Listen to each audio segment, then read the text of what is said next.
புதிய ஆட்சி அமைந்த பிறகு ஒவ்வொரு அரசு அலுவலகங்களிலும் மக்கள் மற்றும் கட்சி நிர்வாகிகள் புகார்களையோ அல்லது மக்கள் தேவையான அடிப்படை விஷயங்களை சொல்லப்போனால் பழைய 5 வருடம் இருந்த ஆட்சி குப்பை ஆட்சி போல் நாளைக்கு வருவாங்க, 5 நாளைக்கு வருவாங்க, அதுக்கு மேலேயே வருவாங்கன்னு நினச்ச அரசு அதிகாரி ஏதாவது நினச்சிக்கிட்டு தெரிஞ்சிங்க.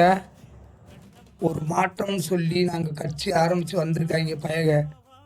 ஒரு 50 60 வயசுக்காரன் 70 வயசுக்காரனவே பார்த்த அதிகாரியை 25 வயசுக்காரன் 15 வயசுக்காரன் 30 வயசுக்காரனை பார்த்தோன்னே எகத்தாளமாக தெரியுதுல. அரசு அதிகாரிகள் பூரா ஒன்று சொல்கிறேன், மரியாதை 5 வருஷத்துக்கு இவங்க ஆட்சி தான், மக்களாட்சி நல்லபடியாக நடக்கணும்ட்டு நினச்சி ஒவ்வொரு பையன் வந்து புகாரை சொல்கிறான்.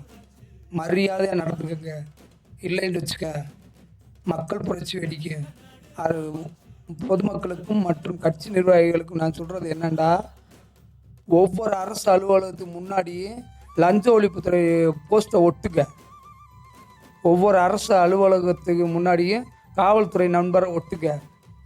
கூசாமல் எம்எல்ஏ போய் பாரு, எம்பியை போய் பாரு, உங்கள் இன்னும் உள்ளாட்சி நடக்கலாம் அது இதுன்னு எந்த அதிகாரி சொன்னாலும் நேரடியாக லஞ்ச ஒழிப்புத்துறைக்கு ஃபோன் பண்ணு.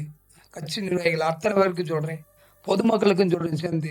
இவங்க தைரியமாக நீங்கள் ஃபோன் பண்ணுங்கள். இப்போ ஒரு விஓவோ ஒரு பிடிஓவோ ஒரு இபி ஆஃபீஸ் ஏயோ லஞ்ச ஒழிப்புத்துறை நம்பருக்கு அனுப்புங்க. போஸ்ட் அடித்து ஒட்டுங்க லஞ்ச ஒழிப்புத்துறைன்னு சொல்லி ஒவ்வொரு ஆஃபீஸ் முன்னாடி ஒட்டுங்க. தைரியமாக இருங்க, மக்களை நல்லதே நடக்கும், நல்லதே நடக்கும், நல்லதே நடக்கும்.